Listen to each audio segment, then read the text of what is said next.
Istana Kaca. Nabi Sulaiman alaihi salam sedang bersama bala tentaranya. Mereka terdiri dari manusia dan jin.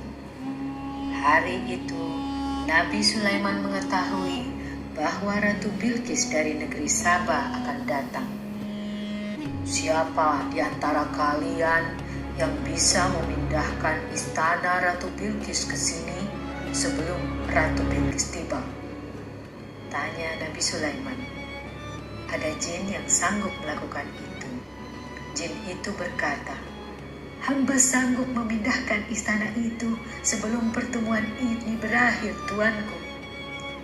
Hebat sekali kalau begitu, tetapi ada seorang hulu balang dari golongan manusia menyahut, "Dengan perkenan Allah Subhanahu wa Ta'ala, hamba sanggup melakukannya dalam sekejap mata, tuanku." Nabi Sulaiman alaihissalam mengerjapkan mata. Ketika beliau membuka mata, istana Ratu Bilqis benar-benar telah berada di hadapan beliau. "Ini adalah salah satu karunia Allah," kata Nabi Sulaiman. "Allah menguji apakah kita masih bisa bersyukur terhadap karunia-Nya atau tidak.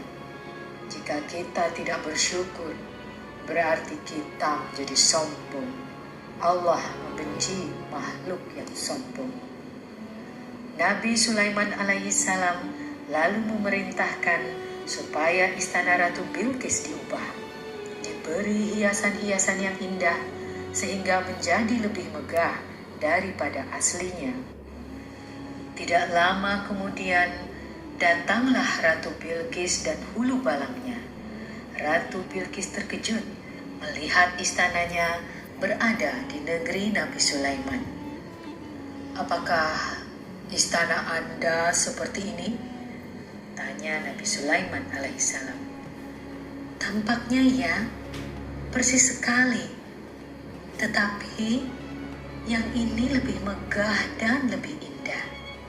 Bagaimana istana ini bisa berada di sini?" "Kebesaran Allah memungkinkan apa saja bisa terjadi." Selain memindahkan istana Ratu Bilqis, Nabi Sulaiman alaihissalam juga telah memerintahkan membangun istana kaca yang indah. Nabi Sulaiman mengajak Ratu Bilqis memasuki istana itu. Ratu Bilqis kagum bukan main menyaksikan istana berkilau-kilauan, memantulkan cahaya matahari menjadi berwarna-warni. Seumur hidupnya belum pernah ia menyaksikan keindahan serupa itu.